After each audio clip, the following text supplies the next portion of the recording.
I'm truly happy, pleased to be able to present to you today our speaker, Greg Gianforte. Greg is, first of all, Greg is a serial entrepreneur. He has started 5 different companies over the course of his career up till now. And one of those companies, as it turns out, is a significant portion of a company that you're probably aware of, McAfee Associates, the antivirus software company. In 2003, he was the Ernst & Young Entrepreneur of the Year. He's the author of a book called Bootstrapping Your Business. And his current company is called Right Now. It was founded in 1998. It has passed $100 million in revenue. It's IPO'd, listed on NASDAQ, correct? IPO'd in 2004. So this is one more of a string of successful new ventures started by Greg. And I think this will be a very this will be a different perspective than last week, where you got a venture capital point of view, and in particular, that was a venture capital point of view for taking technologies from laboratory to commercialization. This is a serial entrepreneur's point of view, and I'm betting that it will be different. With that, please welcome Greg Gianforte. Okay, thank you. So, good evening. So, who wants to start their own business? Show your hands. How many people have already started their own business? Okay, a couple in the back. So, this is a how-to class on doing this. These bootstrapping techniques that I'm going to talk about are very different than what you might typically hear in an entrepreneurial class, although I would offer that this is how most entrepreneurs in this country start businesses. If you think about it,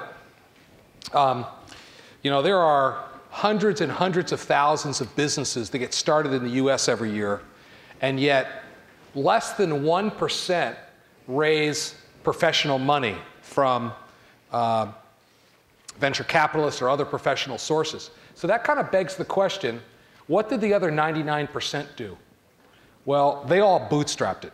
And by bootstrapping, I mean essentially starting a business with no money and using the money that customers have to fund the business.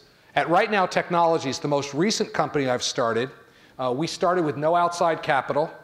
We doubled revenue and the number of employees every 90 days for 3 years without any outside funding. Okay? And the net result is when we took the business public in 2005, 70% of the equity was owned by the employees of the business. All right? So this is a very different approach. It's great to be here at Berkeley. Appreciate the invitation.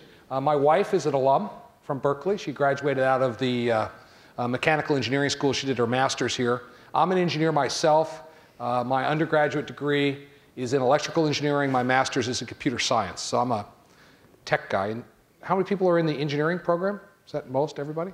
Okay, so I have to, I'll start off by telling you a quick engineering joke.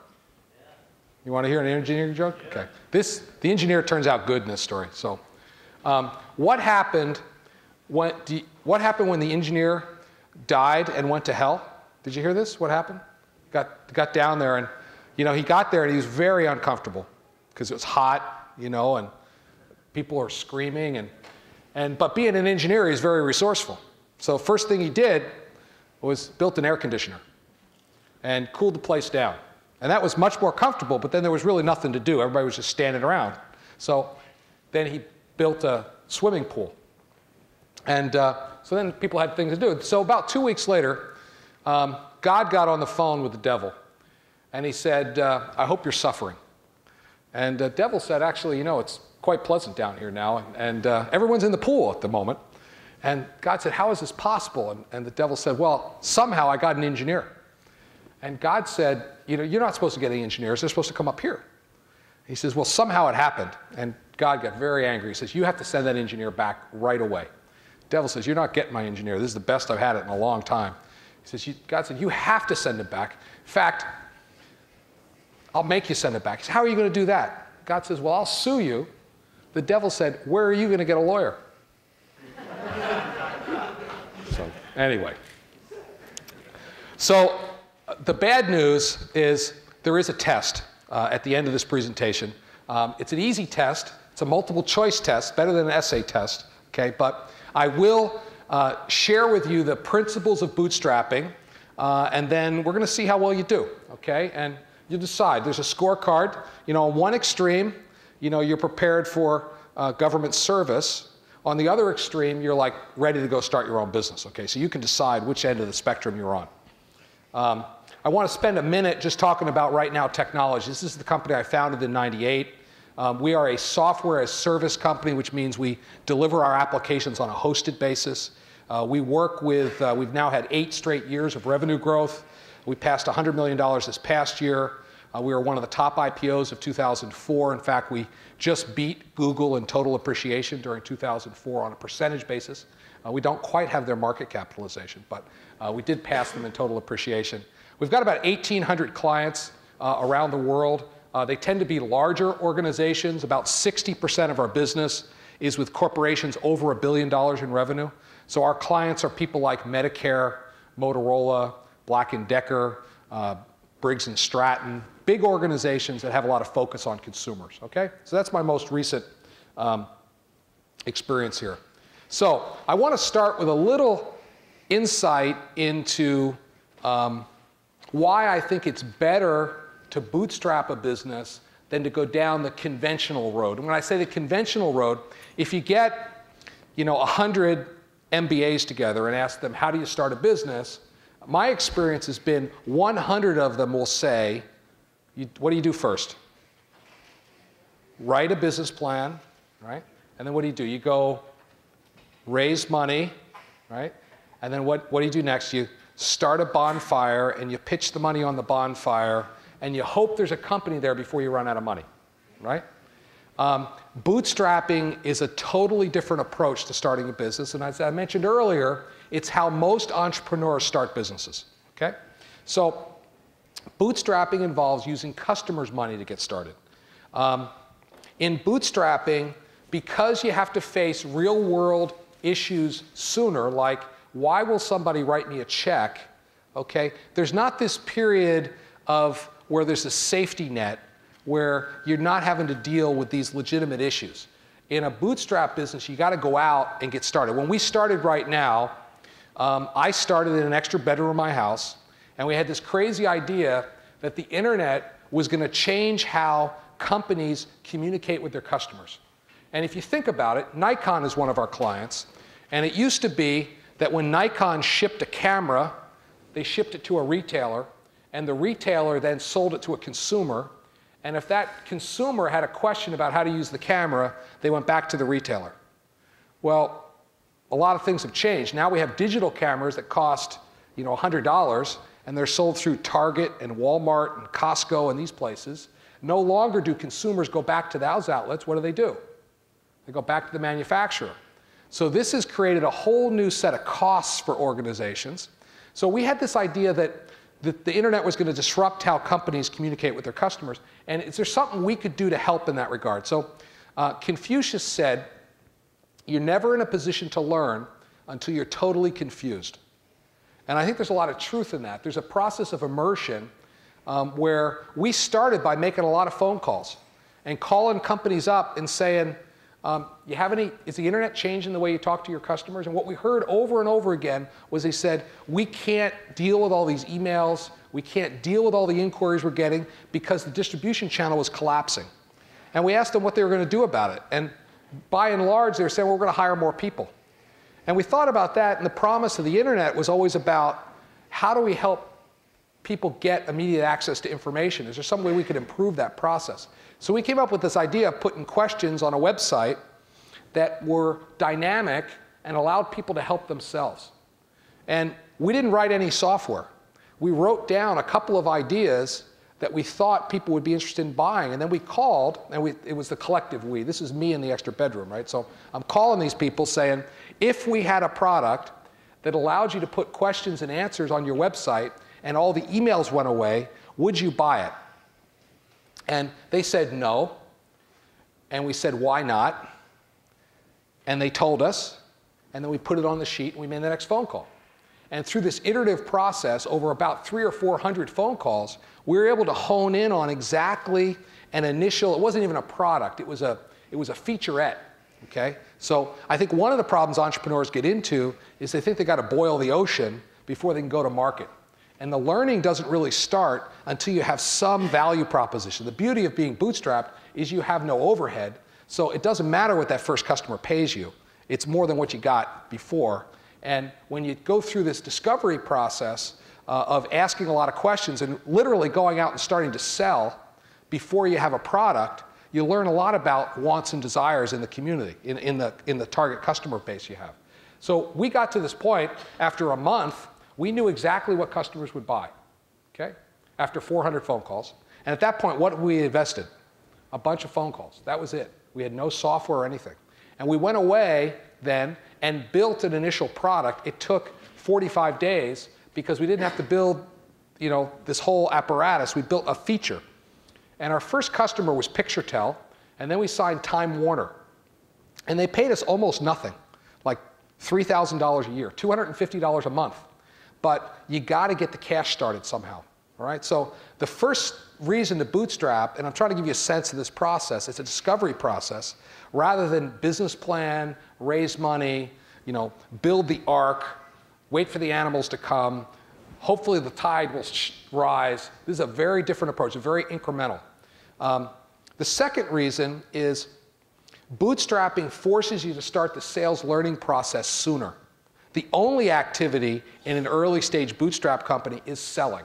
Okay? So it's pretty easy. You take a sheet of paper, you write down the 4 or 5 things you think will be in your initial offering. Go ask somebody for some money. One of the problems is people confuse selling with shipping. And they're two discrete and separate activities, right? You don't ever want to mislead someone, but there's nothing wrong with asking for money because that's the best form of understanding if there's really market demand there or not. Okay, so you can go out and just ask for money. If you want to start I don't know, maybe you want to do a catering business. I don't know, you're all engineers, so it's probably all software or technology or something. But if you want to start a catering business and you think, busy executives want meals delivered to home at night when they get home from work, well, don't go rent kitchen equipment. Make up a menu and start knocking on doors and take some orders. It was interesting, when we did the research for the book, we found a guy who actually started an organic grocery. And you'd think that if you want to start an organic grocery store, you'd go rent space someplace, right? No. He decided he wanted to sell organic carrots. And he went door to door and collected a bunch of orders for carrots. And then he went and bought carrots and fulfilled the demand. And he did that for a while. He was still in high school when he did this. And his only overhead was the bicycle he needed to deliver the carrots. And he did that for a while until he got enough money where he actually bought a station wagon. And now he had repeat customers who said, yeah, I'll take the carrots every Tuesday, or the tomatoes, or whatever it happened to be. He got to the point where he kind of outgrew the garage at his parents' house, so he rented a little warehouse space in an industrial section of town. And at that point, he was able to kind of say, well, I'll be open during the week I'll do my home deliveries, but on weekends I'll open up and have a little retail operation. And that went for a while, and he built up to the next stage. And then he got to the point where he could actually rent space on Main Street, and he moved his operation there, and he ultimately shut down the home delivery stuff. And he had his retail, and he bootstrapped the entire thing. Okay, so this is how most businesses get started. In bootstrapping, you don't spend a lot of money, and we'll go into some of the principles. You can just make money. It accelerates time to market. You think about a traditional approach, you're going to spend 6 months writing a business plan, 6 months trying to raise money. You're a year into it, you still don't know if you have a stupid idea or not, right? If you just pick up the phone and start dialing it or knocking on doors, I guarantee you within a couple of days you'll know if you have a stupid idea, right? You're way ahead of the game. You get to market a lot faster. When you don't have any money, you can't make a fatal mistake, right? You just can't make a big mistake because you can't make a big mistake. And that's a real advantage. You see how many businesses, raise the money, and it gives you this false sense of security. and the whole thing collapses. How many .coms do we say blow up, right? If you follow these more traditional common sense approach, you don't risk that major failure. You can always go get a job, right? This is just a different approach. It forces you into unconventional thinking. I'll talk a little later, the mantra of a bootstrapper is there's always another way, and I'll share some stories with you about things we've done. You have a lot more freedom and flexibility. When you raise money, you take on a new set of masters. And I'd offer at the beginning of a business start, the only master you want is the customer you're trying to serve, as opposed to some financial backers who add a certain timing element and control issues. How many people do you know, entrepreneurs, that have gotten pushed out of businesses because the market timing wasn't quite right, even though they had a pretty good idea, or didn't end up owning most of the business when they were done? And that's the final part. If you go to a venture capitalist with an idea on a napkin, they're going to end up owning most of that business. Okay? In this approach, you'll end up owning most of it. And, you know, legitimately, someone who gives you professional money expects to get that money back out of the business at some point. That's a reasonable expectation. That's going to force you to sell the business at some point, or if it's big enough, to take it public. But it's more and more difficult to take businesses public. What if you decide you just want to run it because you got a profitable business? Right?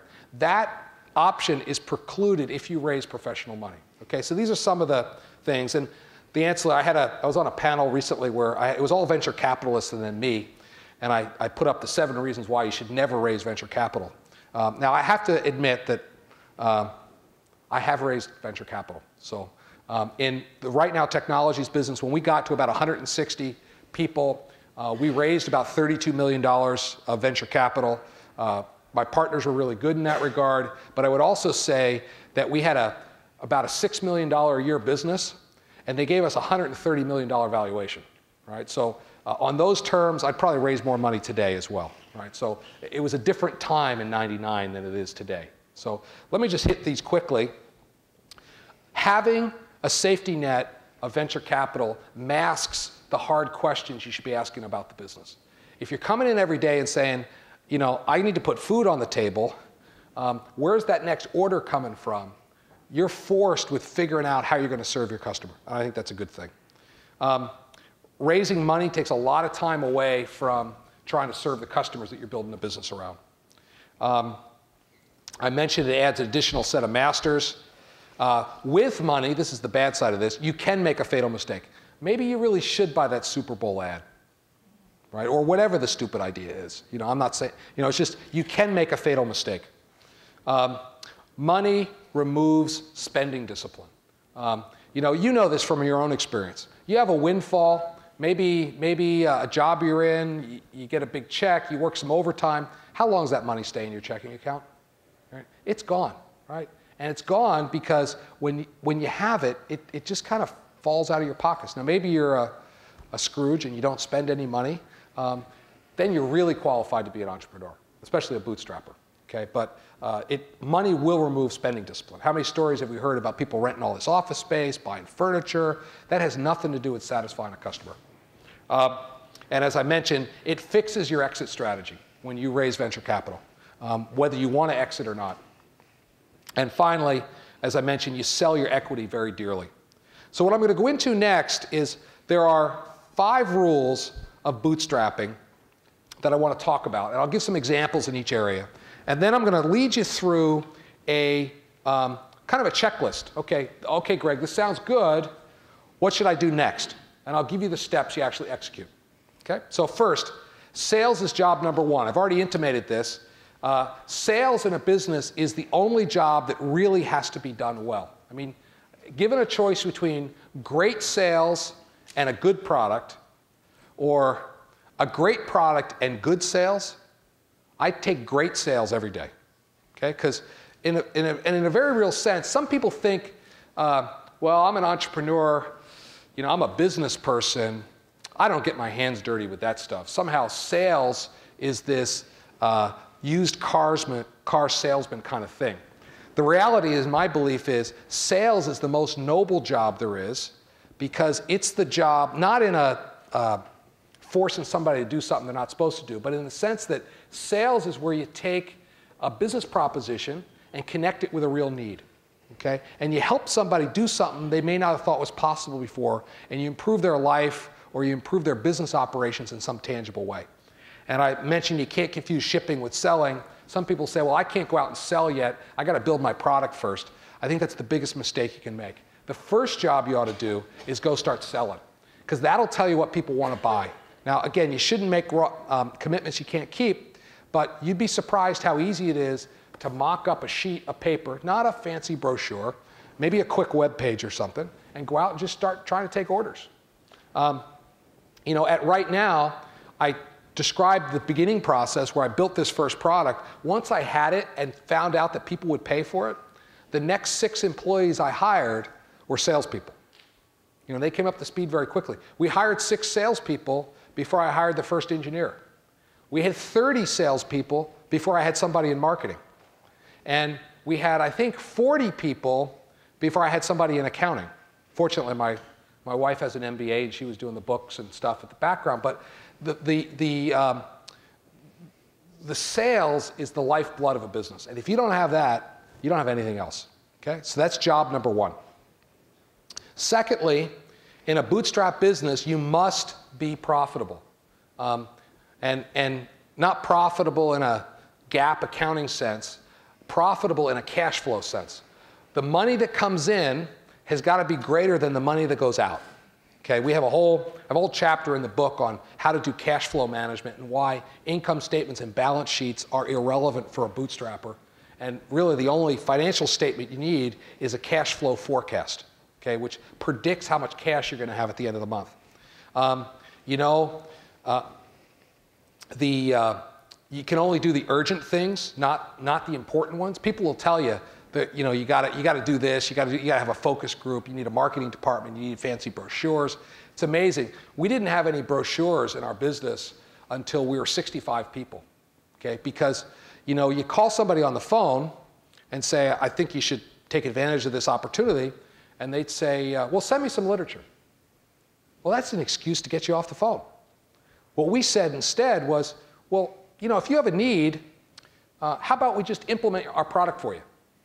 And if you have an hour on Thursday, I'll call you back and I'll walk you through it, and it'll be customized for your business. And at that point, you're asking the customer to give you a commitment of time, the prospect, and if they're not really interested, they'll decline. So they got some skin in the game, you got skin in the game. Now, we hired college students to build these demo sites that were customized with the prospect logo. It cost us $4 to do that, to build a demo site. It took about 20 minutes. And you think about it, if I printed a color brochure, put it in an envelope, put a stamp on it, I'm into it about $10 by the time you include the printing, mailing costs, and everything else. And then you try and get that person on the phone again, nearly impossible. Right? So anyway, you have to think through these things. Some of the other examples, we ran a telesales operation originally. We couldn't afford a phone switch. We didn't want to spend the money. So we put in separate 800 numbers to each person's desktop, just individual lines. And we couldn't do any transfers or anything. But sometimes if you have a problem, we use the motto, if you can't fix it, feature it. So when a customer says, that's great, could you transfer me over to tech support? We'd say, because we care about our customers, we've given everybody here an 800 number. Can I give you that number? Because we had no way of transferring them. And, so we fixed it. Eventually we got a phone switch, but we bought it used off the internet. Should have been in a computer museum someplace, but it only cost $2,000, right? And when we finally hired an IT guy about 4 years later, the condition of his employment was he was allowed to replace the phone switch. And the old joke at the business was I'd pick up the phone and I'd say, listen to that, what do you hear? He says, dial tone. I said, great. How much better will a new switch give us dial tone? And it won't. So we kept using that for quite a while. The other side of that is you can't be cheap. If you've studied, Trout and Reese, kind of the fathers of modern marketing, they wrote a book called Bottom-Up Marketing, and you could summarize the whole book as find a tactic and build a strategy around it. I think early on, the fault that a lot of entrepreneurs make is that they think that they got to solve everything. In a large corporation, that's what you have to do. If you're launching a new business inside the context of a big business, you got to do a lot of risk analysis. You got to think about what could happen if things go wrong. You got to plan for all the natural outcomes. In a startup environment, honestly, you hope something goes wrong because that's where the opportunity is. And you got to be ready to shift and take advantage of it, right? So you want to find those tactics. Being gun shy will tank the business just as fast as spending too much money. You know, at Brightwork, which was my prior business, which ultimately became McAfee, you know, when we figured out that we could hire telesales people and they could be profitable within 30 days, we could actually get them up to speed and they covered their costs and then started contributing the following month. We started hiring them in classes of 5 every month until we had 75 people selling over the phone, right? And we did that over an 8-month period, okay? So, and that was all without external financing. It's because we found a way, you know, to pull the cash lever in such a way to kind of drive growth. First things first, I think this is where people get confused as well. This was an expression I've heard many years ago by somebody from a software company down in the LA area, but they said, business is like war, and I believe that's true. In war, there's only 2 jobs, making bullets and shooting bullets. And in business, the only 2 jobs are building the product or service and selling the product or service. Every other function in the business supports one of those 2 activities in one way or another. You say, well, I got to have a marketing department. Well, you have to take it down to its bare minimum. What is the purpose of a marketing department? I'd offer that marketing's job is to help sales sell, to shorten sales cycles, to provide sales tools, to develop leads. In our business, we had no trouble finding companies that did a really lousy job of taking care of their customers over the internet. Right? All you had to do was click on a website. They typically had a button that said, click here for customer service. Right? You click on it, and back when we started in '98, most of those web pages had a phone number. Now, who goes to a web page hoping to dial the phone? Nobody, but that's what companies did because they had no automation. And that was our opportunity. We just had to find companies that recognized they needed to deliver service to their customers and yet had no way to do it in an automated way online. So we didn't need a marketing department. The sales reps could just search on the web and find companies that were doing a lousy job, call up the customer service department and say, hey, I've been on your website and you know, I have a suggestion on how you can improve your service for your customers. And the rep in the call center couldn't handle that, and they'd say, oh, that's great. Can I transfer you to my supervisor? Which is exactly what we wanted to have happen. And then we talk to the supervisor and say, listen, we have this way to help you improve service, and I bet you're getting a lot of emails. We can eliminate a lot of the emails, and why don't we just let you try it for a while? And then if it works out, then maybe we could figure out if we want to have a business relationship. Well, it turns out that typically we'd eliminate 50 to 70% of the emails coming into the business. We call back in a month and say, well, we can turn it off now. And they say, no. Where do we sign? And that's how we built the business, all right? So I mentioned this mantra, you know, there's always another way. There is a lot of conventional wisdom. It's mostly come out of larger corporations. You have people in your family who have started businesses. I think their advice can be very helpful to you if they're bootstrappers. If they're working in larger companies, ignore their advice. And I'll give you one example. When I was starting my first business, every family has somebody who is the business expert, right? So we had Uncle Pete. Pete was a guy in our family, and everybody in the family said, you got to go talk to Uncle Pete. And I went and met with Uncle Pete. And he says, Greg, you're doing a good job, you know, really doing a good job. He gave me a bunch of advice, and I went off and I used all this advice. I didn't know any different, you know. And I came back a month later, met with him again because I thought it was useful advice, and he said something to me that made me never go meet with him again. And he said, Greg, you're really pouring your heart and soul into this thing. I hope they're taking care of you. I said, you're like, who is they? It's like me, right? But his frame of reference, because he's always been in a big corporation, is there's always a safety net there. And his frame of reference wasn't appropriate for the startup phase. Okay, so I found that kind of interesting.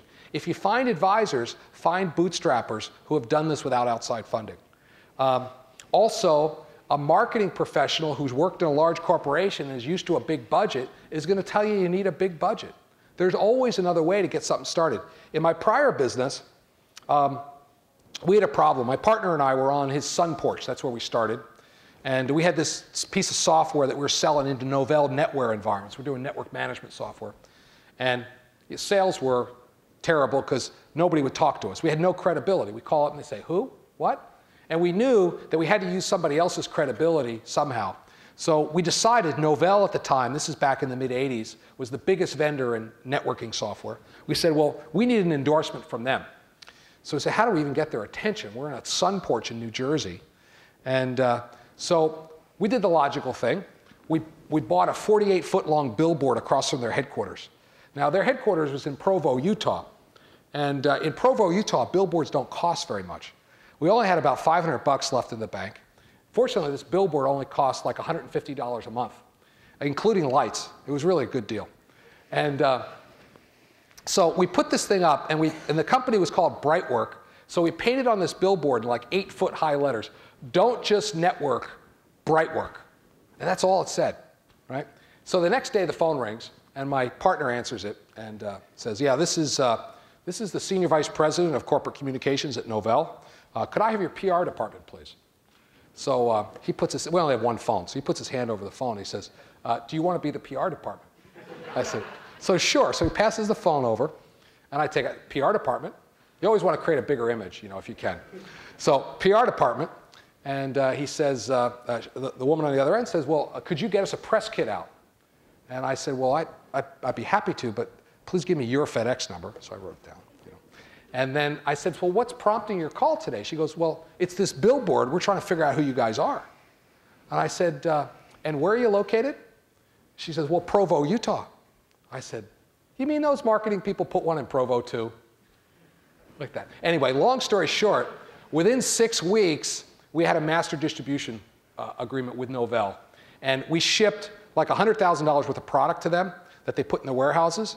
And in the end, about 2 months later, they tried to return it all. They never sold any, which is another lesson that if you're not asking for the order, you better be careful about who is asking for the order for you.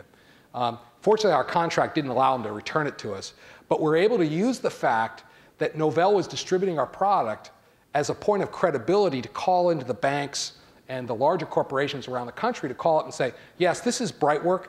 You know, we're distributed by Novell, and we'd like to talk to you about our software.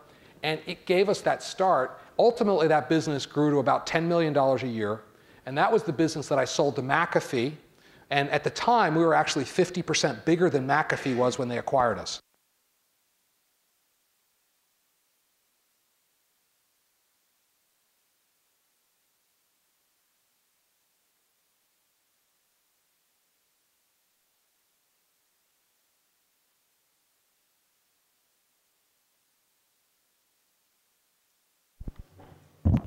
Okay, is this all right? So anyway, that was an example. So I promised to tell you how we did this. We'll do the test, and I'd love to have some questions. So how to get started. Here's the checklist. First, immerse yourself. Remember Confucius. You're never in a position to learn until you're totally confused.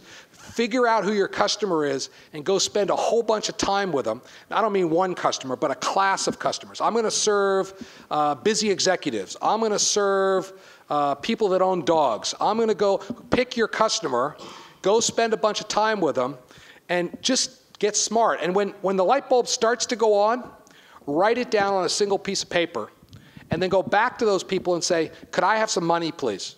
I want to do this for you, and I want you to write me a check. Okay? And it's not good enough to say, if I had this, would you buy it? Okay? You have to say, listen, I am developing this.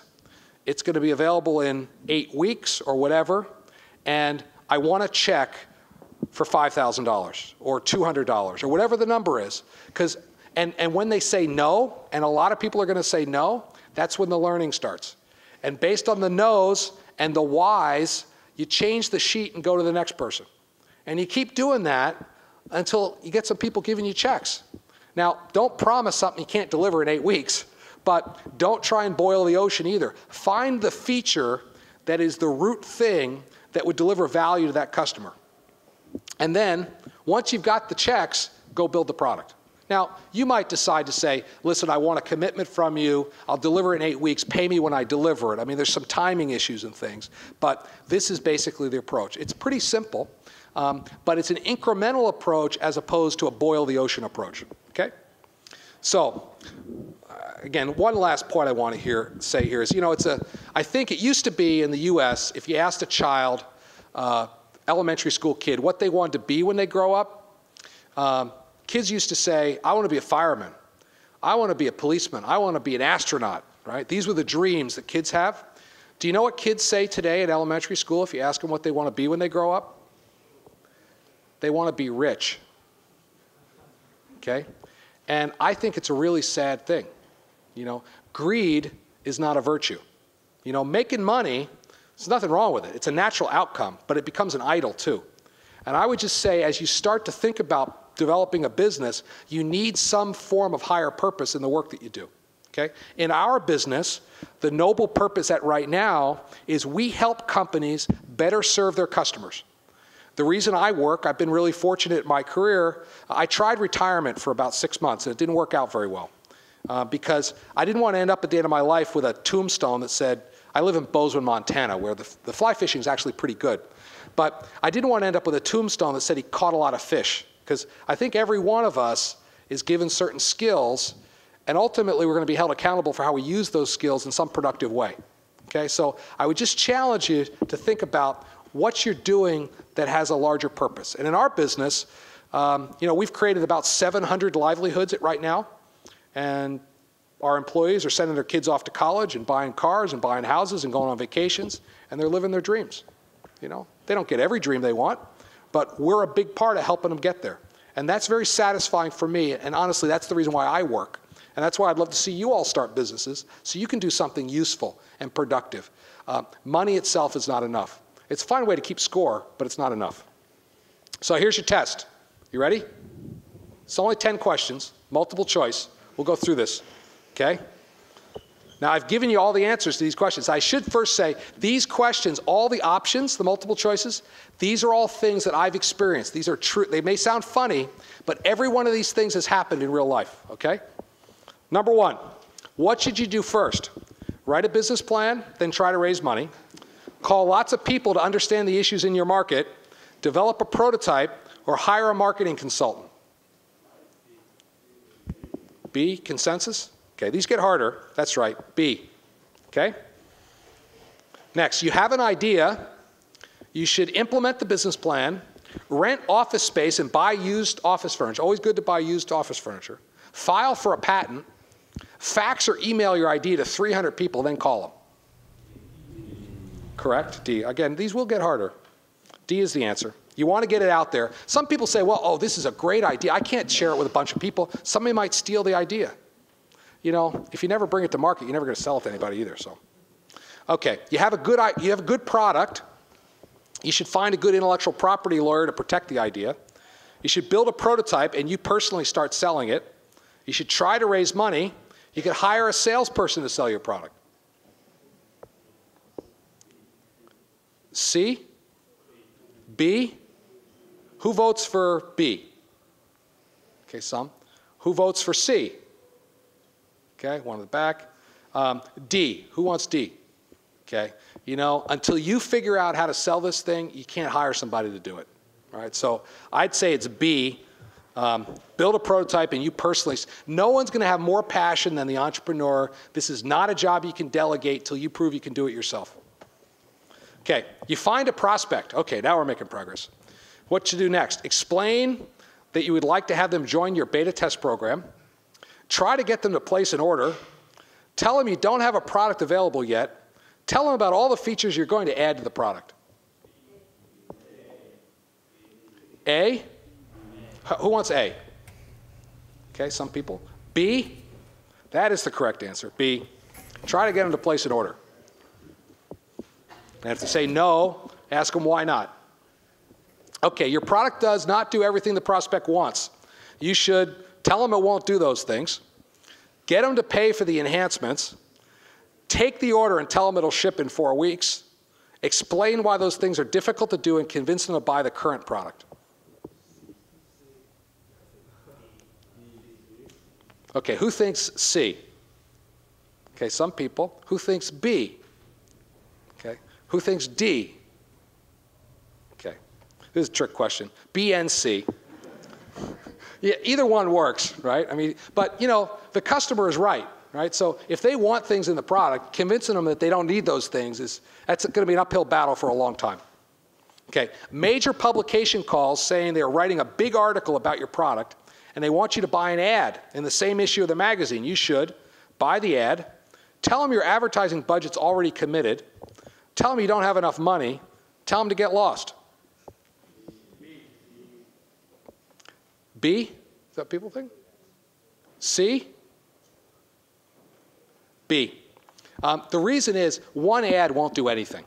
Okay? And if you got the editorial coverage in that magazine, the ad's not going to add anything. In fact, the editorial coverage is more credible than an ad would ever be. And the fact, if your ad appears in the same article, next to the article, it almost looks like you paid for the article, right? So you'll actually do detrimental impact if you actually do it. Okay? Okay, you're still getting started, and Dun & Bradstreet is asking for company info and detailed financial data. You should give them the information they're asking for, politely decline, refer them to your accountant, don't return their call. Okay, less conviction out there now. C? I have a question. Okay. What's Dun & Bradstreet? Okay, good question. Dun & Bradstreet is a credit rating service, and companies use it to find out if other companies pay their bills or not, and whether or not they're financially solvent. So let's say you're about to hire a builder to build your house, okay, and they have a company that does this. You can get a Dun & Bradstreet rating on them to figure out if they have outstanding debts, if they haven't paid their bills, things like that. So it's a way to check on the financial viability of another company. And you don't always think that this information is available, but often it is. So this is a harder question. Politely decline. Here's why. If Dun & Bradstreet is asking you for financial data, it means that somebody's asking Dun & Bradstreet for your financial data. It's probably because you've been successful selling. If you give it to them, they will then give it to anybody that calls them. Chances are, if you've been in the selling effort, you can guess who's asking them. Okay? Once you give it to them, all your competitors are going to be able to call and get it as well. You're better off calling the customer directly and saying, listen, if you're concerned about our financials, I can give you some of that stuff under non-disclosure directly, and that prevents it from going into the public domain. Okay? So that's just an interesting little twist. Okay, 8. Major prospect says they want to fly to visit you, but you're still working out of the house. You should tell them you're just getting started and don't have an office that will accommodate a visit. Rent office space prior to the visit and get your family and friends to occupy all the desks. That actually happened. You know who did that? Philippe Kahn, when he started Borland. He did this. He actually, and he put on the whiteboard, he brought all the journals in and he wrote down a fake advertising budget, like PC Week, $4 million. Information Week, $3 million. And then he brought the journals in. It was a very funny story. Anyway, he actually did that. Tell him you'll be traveling that week they want to visit. Borrow your accountant's office and hang your shingle over theirs for the day of the visit. Getting into ethics here, huh? A little harder. Okay, I would be honest with them. You know, you're entering into a relationship with a customer. You don't want to mislead them up front. I would just say, hey, you're just getting started. Don't have an office. They're dealing with you because you think you can do something valuable for them. People will typically understand that. Okay? Okay, you're the only person working in the business full time, and you're asked how many employees you have. You should say, we have 50. We have 20. I'm the only one. We have 5 involved in the business. D? Okay. What's that? This is probably a prospect. You're trying to sell. That's the only thing you're doing. Selling. I would say we have 5 people. I'm sure you're talking to your spouse. You have an accountant, a printer.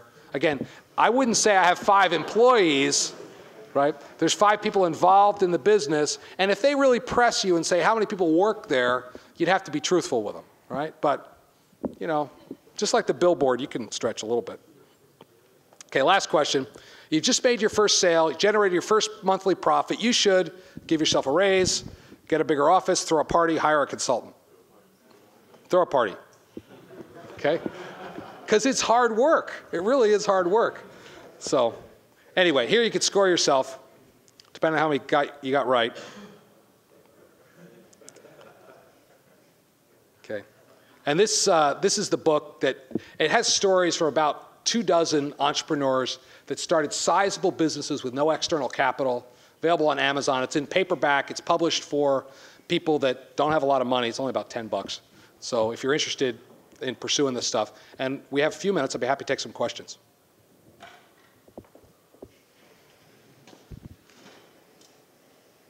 Yes? You were talking about, you were calling different companies to find out what they do about that, what they do and things like that. When you call this company, who do you actually ask for? Like, a lot of people, the big ones don't tell you that. Yeah, so the question is, you know, when you're getting started, who do you talk to? Who do you call into? It depends on what you're trying to sell. You know, if you know, in our case, because we're initially selling something that dealt with tech support related issues, we asked for the supervisor in the tech support department. If you decided you wanted to start a corporate cleaning service, you know, you'd ask for the facilities manager. There's somebody there who, what you're doing is going to save them money. I mean, the equation of business is really simple. It's income less expenses equals profit. And when you think about that equation, you can't influence profit directly. You can only influence either income or expenses, okay? Now, when you think about your value proposition, most of my experience has been in B2B environments, selling from business to business. You can only influence income or expense. Those are the only two things you can influence. And every value proposition comes back to one of those two things. So typically, initial offerings, tactical offerings, focus more on cost reduction than they do on revenue generation. So the question is, who owns the budget line item for the item you're going to impact? Okay, so in our case, it was lower tech support costs. So we called on the person who owned the profit and loss statement for the tech support department. I don't know if that helps. But often there's ways to get into organizations. And, you know, it's amazing how helpful people will be. If you just call up on the phone and say, listen, I'm just getting started. I don't know exactly where to go, but I think we could help your company in the following way. Who do you think I should talk to? And often they'll tell you who to go to. Sometimes you'll hit a brick wall, but so you call somebody else. You'll break through. Yeah. Talk about the iteration that you call someone and then you get a no, then you know you say why, and then your ideas evolve in that way. But let's say 20 people say no and you get their whys, but one person says yes. Yeah. Gives you a check. You have to deliver that product that you promised that person, right? Yeah. Doesn't that kind of sidetrack you from what you're really trying to Yeah, it could. I wouldn't honestly accept checks until you got enough yeses to know that there's a theme. Otherwise, you'll end up being in a custom development business. You know, so I would be more likely to say, you know, would you pay me X if I delivered this? They say yes. Well, we're still doing our so you've asked the question as a hard question to get money. I wouldn't necessarily take the money until you knew you could deliver against it, because you don't want. You're right. You don't want to get sidetracked. Again, apply common. This is all common sense kind of stuff. Yeah. You kind of mentioned this, but what prevents the company that you're advertising, especially when it's software or updating their website with something they could do, from just kind of taking your idea while you're asking them, would you like this idea? Typically, you know, honestly, if it's that easy to copy, it's probably not a very good idea. I mean, it's got to be something that, you know, is sustainable and provides differentiation going forward. In our case, when we went to these tech support departments, initially our product really didn't do very much, but we didn't charge much for it either. And it made their life better. Now, I mean, we're at a point where we filed 21 patents on artificial intelligence and machine learning methods and all kinds of things that do predictive analysis about what content's going to be most helpful to someone, and they would never build something like that. But we didn't have all that differentiation when we started. It was a simple FAQ list that sorted based on historical usefulness. But now we've built all this artificial intelligence in it. There's no way somebody could replicate it. But we didn't have that day one. That's my point about don't think you got to boil the ocean. Just find something somebody's willing to pay you for. You got to get, and that's when the learning really starts, when the cash starts coming. Yeah? You mentioned that your first deal with Novell built credibility for your company. How would you build credibility prior to having any clients? You know, you can give your product away, particularly if you're doing technology. You can go knock on some people's doors and say, listen, you know, do the research, make sure you have something that solves a problem. Maybe people say, well, I'll use that, but you're a nobody. Why should I trust you guys? Well, the value I mean, if you built this software and nobody's using it, you can keep trying to sell and get money, or you can go install it for them and let them experience it. And based on the deal could be, listen, I'll let you use it for 3 months. And if you like it, I want you to pay me for it. But because I gave it to you for 3 months, I want you to be a reference for me. Okay, so just, again, common sense kind of things. You know, if we're in an automobile business, it's not like we could give out loaner Corvettes to everybody, and if they like them, they get to keep them.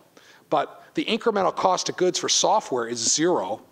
Why not give it to everybody? I mean, we did that at McAfee. It was kind of an interesting deal. We had over 300,000 people a month downloading our antivirus software. Our job in sales was to get the pirates to pay us. And that's how we built the business. I mean, we were, at the time, the most profitable software company in the world on a percentage basis. The year I started there, 72% pre-tax profit. I mean, it was wildly profitable, in large part because we gave it away and then spent our time trying to find the people that were really violating our license agreements. Okay, yeah.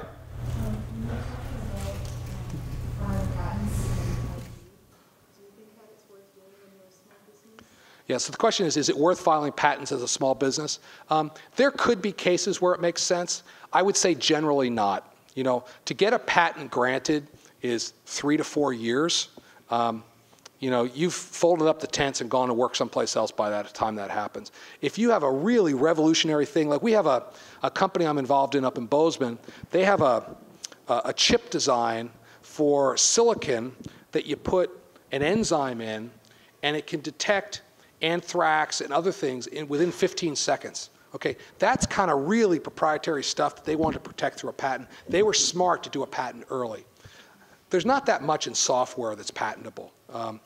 Honestly, the world's gotten so litigious that honestly our patents that we have in our business now are mostly defensive patents, not offensive patents, because we've been sued once and approached multiple times by patent trolls that come after us. And we need the portfolio of patents to defend against that. But as a startup, you don't have any resources, they're not going to come after you. So do you think maybe if it's a project that's or item that didn't exist before, that more along the lines of what people think of as like old-fashioned inventor stuff? It just depends. I mean, if you have if you invented the cure for cancer, you should go get a patent. Right? I mean, if it's a really breakthrough thing, that could be a huge, huge business. But I would say, by and large, it's an expensive distraction to actually going out and selling. And you just have to decide. And I can't say that in all cases patents are bad. In certain cases, they're very appropriate. But generally, they're not appropriate. Okay, I think we're at our time. Yeah, we are. But this is something that we're happy to have. Okay, if there's any more questions, I'm happy to take a couple more. I guess if there are, you might as well. Yeah, that's great. Thank you very much.